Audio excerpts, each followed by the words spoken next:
And it does improve every single time, and in fact that can change how the bike feels, can't it, over the weekend? And then there's a possibility, they say 50% chance on Sunday of some more rain, but to me it just looks early in the morning rather than through the... You expect it coming. Charlie Hiscott's just said to me, looking at a radar, it is a little bit hit and miss, so it's one of those that could... With having a spare tyre again in case of interruptions, as we saw last week. Exactly, so yeah, it's frustrating once they arrive in the garage, but the crew chief has to always be thinking what tyres are on rims, what are ready, how many tyre stickers you're using up, side you're committing to use it. So it is difficult when you've got that forecast for it throughout the weekend. It's nicer when you know it's going to be sunny throughout the day. Guys are going to just be monitoring those radars throughout the weekend. So of course, on the left hand side of your screen you've seen the come time from Celestino Vietti. The pole record here is a 36.2, so you see that, so that does play into that a little bit. But the all-time lap record from Tony Arbolino from last year, a 35.7.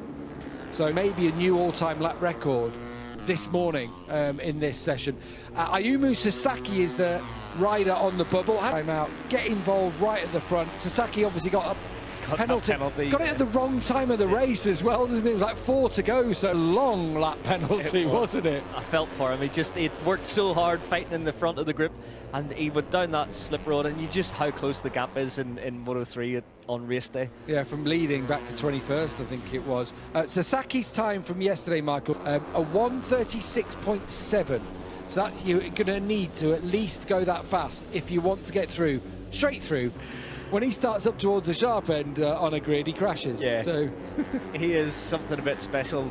It's from you're in the lead group 5 laps into the race. That just shows how strong he is in braking and his aggression and his racecraft. And yeah, what do you make? I think we all feel pretty similar, don't we? He's clearly can ride a motorcycle for starters, but he's shit and how to bring it down to an apex. The problem is using that to his advantage, isn't it? Exactly.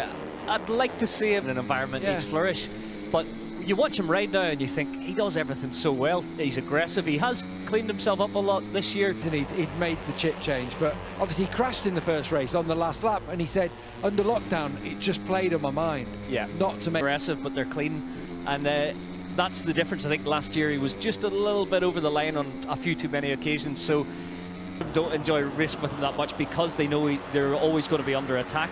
But now that he's tidied that up, he's got the speed. He hasn't last few years had that outright performance from their machine, so perhaps you put Darren on one of the kind of A-rated teams and he'd be team boss to look at him and say, you know what, sharp or clean up the edges on him and you've got a potential Moto3 champion. There's something, a switch needs to flick where he starts to believe in himself in those race distances, but it's not true that he felt he beat right on a Moto2, and I do agree with him 100%, but I'd put a caveat on that.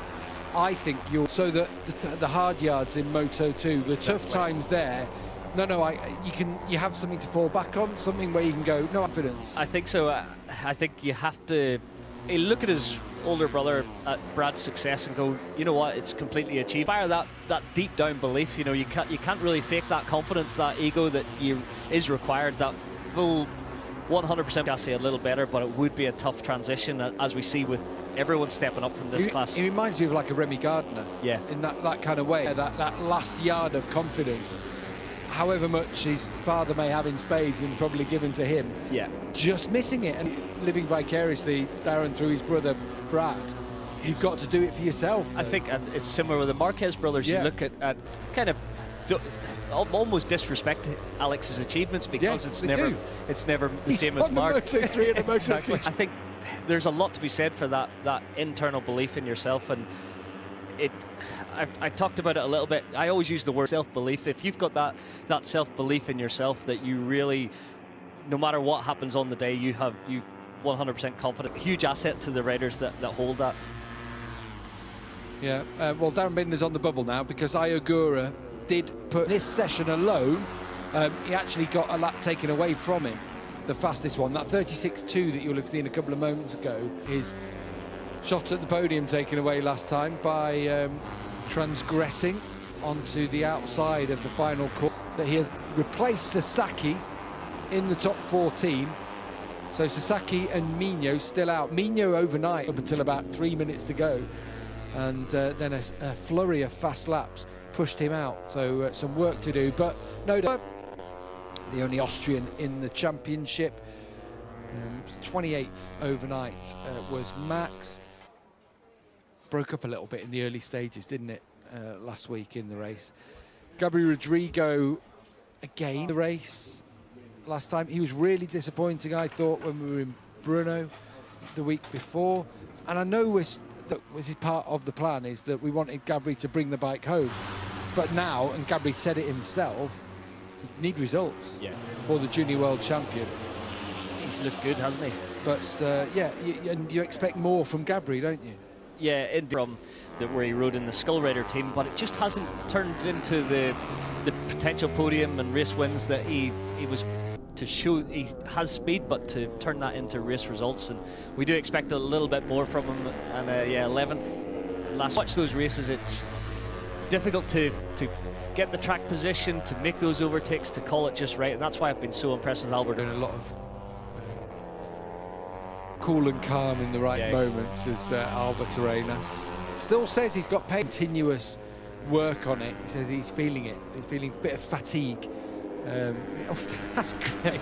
Yes, he got slotted in between and then found his way back out. Now, they've got themselves out of sync here, the VR46 squad. This is part of the plan. Mino through. Yeah, Vietti's time, you would imagine that's going to be pretty safe there. So Celestino just working a little bit for Andre. You actually get a little bit of rest there. You can see from the onboard. So this has worked perfect for Mino, able to use Celestino. There's Ayogura, and there you can see, look at the lap that was taken away at the bottom there, 136.2, but still lap 4. I like this kid a lot, as you probably heard from commentary over the last few weeks. Keith laughing at me because he's bored of hearing about Ogura. An experience that shouldn't be there at his age, but he looks like he's a fully experienced rider. He does, and business in a very workmanlike manner. He's business like. He's impressed me a lot, even last year. Salary man, the ones who get on the underground in Japan every day, go to work very early. I like him. I think they were calling him stealth. That's what the Japanese call him, like stealthy samurai. And he does every week. He's almost having him under the radar, and he's always there in the podium fight when it boils down to those last 10 laps. From Leopard, but actually looking down, John McPhee and Ayogura on top with Foggia right in there also. That's justice. 222 kilometers an hour for Moto3 bikes. Some. He's off the top of my head, so don't come at me. Raul Fernandez, fastest in this session. 138, thank you, Keith, 138.5. As Albert Arenas leaves pit lane, 20 minutes down in this session. Such fine margins we're talking. First to 14th, 0.7 of a second. Incredibly, the whole MotoGP field, a minute before the end of the session, yes. Even at the end of the day, it was a second covering the field. I think it is the nature of this racetrack that you're always going to have slightly, when you see the whole field all in that 24-second range, lap time-wise, and nothing in it. All that pace, we mentioned 28, it's a different matter altogether. There is John McPhee out on track. Exchange a few messages with him. 5 races now in 6 weeks. This is the 5th of those. How, you'll have spoken to people in the paddock. How is there any fatigue to interact as you normally would inside a paddock? Yeah, everyone's that lap's going for John. John's too far out on the green there, but they know that's what they got to deal with. That's the cards that are dealt. It's the job. Exactly. It's a job, and in these tough times, that's something. Figure ways to not have the mask just as tight when you're wearing a mask all day, and then you're putting a visor over it, and you're trying to communicate over a headset. It's quite so. There's been some respite here in Brno. Was a little bit cooler, but hot, wasn't it? Yesterday, it was creeping up into the 30s, and the staff those back-to-back weekends, and they're having to get stuck in and pull the bikes apart. The Yamaha staff, especially in MotoGP, they're going to be. I think of the. Oh, KTM were testing, weren't they? Well, testing after Brno. Exactly, it is. It's going to be a tough season, and healthy and keeping sharp throughout such a condensed calendar. But for me, it is the mechanics are who are longer away from home, who are Hard bikes working in tandem as they try to ensure their place. I think they'll probably need to improve their lap times. Sessions, is that right? Oh no, Vodger was in the morning. Mazia's was definitely in the afternoon because his morning was. Gura's just showed a 36.4 lap times. I mean, this is going to be the fastest session of the weekend for them. Yeah, definitely. And when you think back to 7.4, and now we're looking for the almost 1 second quicker in the 36s, it's the pace is going to be hot today. And up to third overall with that lap time, a 1:36.393. Pole position for Raul Fernandez. Oh, it was unbelievable. Fernandez had such a strong race throughout, and then it drifted back from that lead fight in the last few 30 laps, and then doesn't leave enough fight, whether it's tyres or whether it's fatigue. But in the end of the race, he's not just as sharp as what he is over the first. Decent lap. You'd feel that McPhee probably wants to get a little bit of a quicker lap time in there. Just to, discussing this yesterday, if he hadn't have been taken out in Spain, put himself in a places, and the other result being a 5th would not have been bad. As it is, it's 3 podiums and a 5th. That's a good return, isn't it? Was doing last year. The fact is, though, that you've got Albert Arenas having won 3 races and a second place. As McPhee yesterday is just slightly quicker. Just though by. He's done it by himself again, so he's got good race pace, as we say about John quite regularly. He works hard on making sure. He said pre-season he was a little bit worried about, he knew he could carry corner speed on the Honda, but he wasn't as strong in the braking zone as he'd like, and they seem to have a little bit slow in the race, and that's good for him if they can find a little bit of performance from the engine this weekend, and he keeps that strength in the brake. Here is dive bomb Darren. Talking of breakers. Yeah, well, the other sight of that CIP bike firing up the inside. 36.2 from Tony Arbolino. McPhee also 36.2 dead from the Scot, and that puts him up to the fastest ride parts of the track, and he's done that with none whatsoever. Impressive. Yeah, very impressive. Lap time. Oh no, Celestino Vietti just came. They keep. Sorry, it's on the left-hand side. He went to the top briefly, didn't he? It's just, but it just goes. It's on the combined times. Yeah. Session, but yeah, John's top in this session by 0.028 over Celestino Vietti. So Vietti has been quick across halfway round. Oh yeah, he's 2/10 under it. 2/10 under this time, but 0.1 under his time from yesterday, as you can see on the screen. It's quite confusing, but we'll get there eventually. When he comes across the line, we'll be able to tell you he's definitely right at the last corner. So that's going to hurt his run to the line, having to enter a little bit too early and not be able to pick up the throttle. Some other fast riders went away, so Gura down to 10th. Albert Arenas, though, was lurking, and Arenas expect to see Gabri Rodrigo up there in 4th place, Tony Arbolino, and Philip Salach, actually, who they're expecting more from him now, shall we say. Yeah, he's shown a lot of promise again, has Philip, but for me, important the aerodynamic factor on these Moto3 bikes. So yeah, the team expecting a little more from Philippe, and he's definitely, every percent matters on most bikes, but more so on these Moto3 bikes. There's your top 14 on the left-hand side of your screen with 10 minutes to go. Joe Garcia on the Estrella Galicia bike. Darren Binder, what a surprise to see him not going through to Q2. It's happened. Andrea Mino also is not through. His teammate Celestino Vietti, though, topping the timesheets. He looks like the big threat this week. Vietti did not win a race. I thought I was about to say he did win last year, but he didn't. He took podiums, didn't he? But Vietti is still searching for that first Grand Prix victory. Yeah, he come quite strong at the end of last season during the fun as a wild card in 2018, but and took a podium on his first outing. Yeah, Phillip Island. It's amazing that it's so close that the guys can't burst onto the scene as Chan Unchu did when he won in Valencia, as Vietti done when we first. Permanently look at Tatai down in 22nd position, who won the rookies last year. It's not easy going. It's where Vietti's impressed. Rookie of the year last year, 6th in the championship, and took 3 podiums. Already had one this year. Stitches in his hand still a little bit from that podium in Jerez when he smashed the bottle, but He's got a bright future speed, so leading the way after free practice yesterday. You can always see someone who's got that outright speed, and I think Celestino will be looking for that race. For all the riders, in fact, all of them are in the pits right now.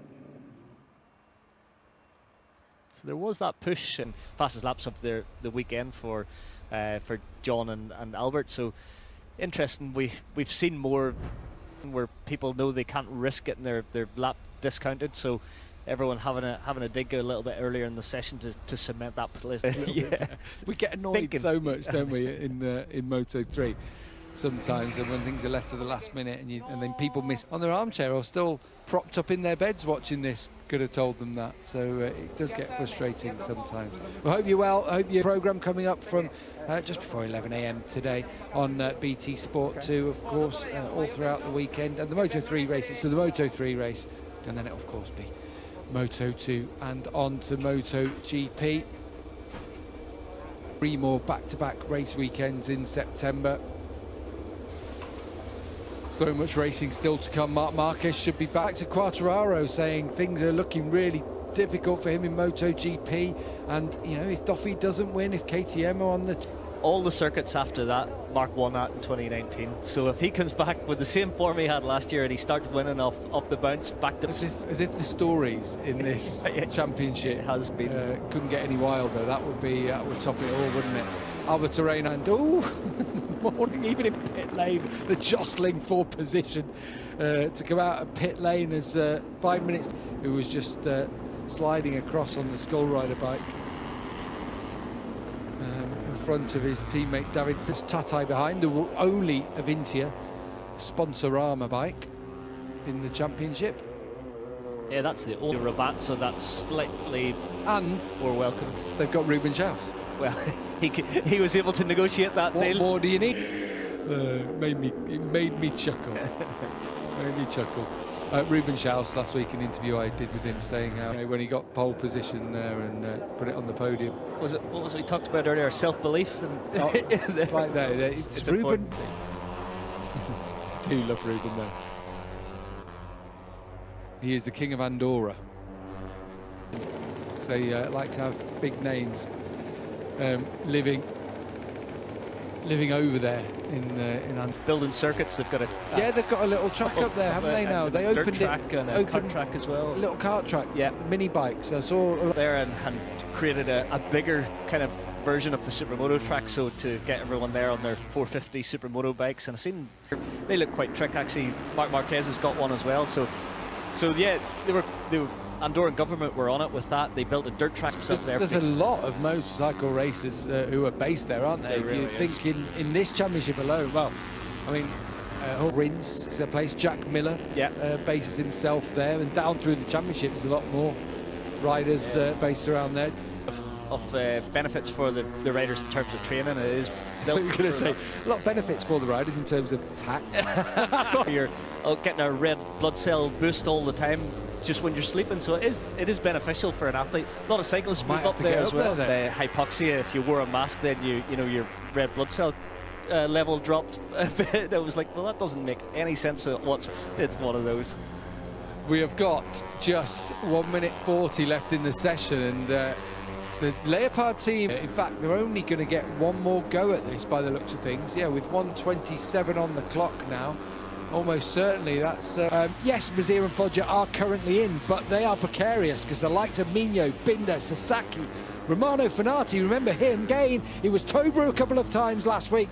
This time it's Ryusei Yamanaka who's gone down on the Estrella Galicia bike, collects that bike like Hafiz Sharin did with Enea Bastianini's machine last week. Got to be very, very careful in there. Over the rise, it's a tricky one. Now, just on that, Michael, a few people have said, oh, that part of the track needs redesigning because that's causing... I'm not, it's the people who I've read saying that part of the track's really dangerous.